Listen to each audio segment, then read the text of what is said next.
Red green online present. 4 টাকা 5 টাকা ধরে নিয়ে এনে পানি মাটি দিতে হবে না, পারবে না?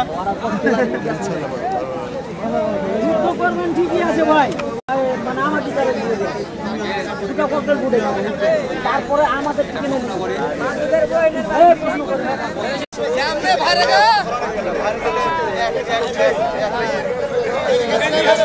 এটা তো বড়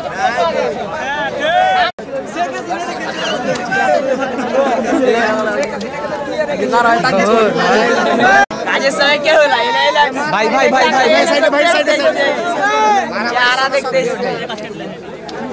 ए आ गए ना काटा खींचे हो गए বাংলাদেশের মাটিতে এসে ভুট্টার গাছ, আমের গাছ সবই কেটে আমের গাছ কে ভুট্টা নিয়ে এলো এখন প্যাকেটে ভরা আছে ককটেলটা সব বিএসএফ এ মারছে। বিএসএফ সিও বাইক দিয়েছে না? হ্যাঁ, সিও বক্তব্য দিয়েছে, বলতে পারবো না আমি তাহলে। ও এখন জানি বক্তব্য দিয়েছে, কিন্তু ওটা ওই জন্যই তো ওরা কি খুঁজছি আমি এখানে না, বক্তব্য ওরা নিতে হবে।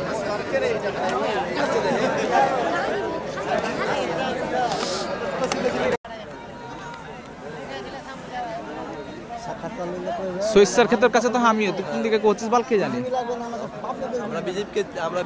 হ্যাঁ, ওই যে যেখানে পতাকাটা হাতে নিয়ে আছে, তুই কি ওখানে? ওই যে বাংলাদেশের পতাকাটা যেটা নিয়ে আছে ওখানে? আচ্ছা মনে আসছি, দাঁড়া।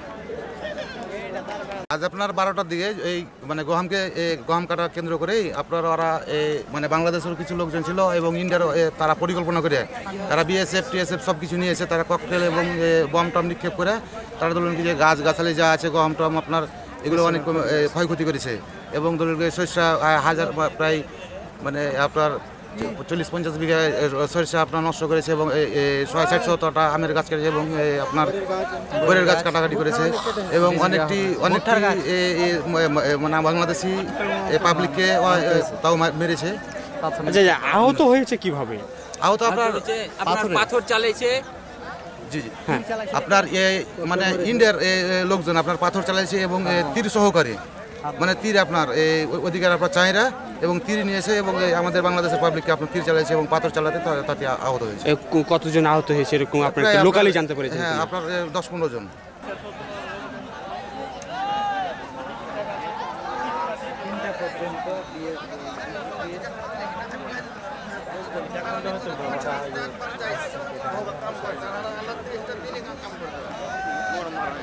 এই বিশেষ প্রতিবেদনটি যদি আপনাদের ভালো লেগে থাকে অথবা উপকৃত হন, তাহলে অবশ্যই এই চ্যানেলটি সাবস্ক্রাইব করুন এবং লাইক, কমেন্ট ও শেয়ার করে রেড গ্রিন অনলাইনের সাথেই থাকুন। Thanks to everyone. Red green online.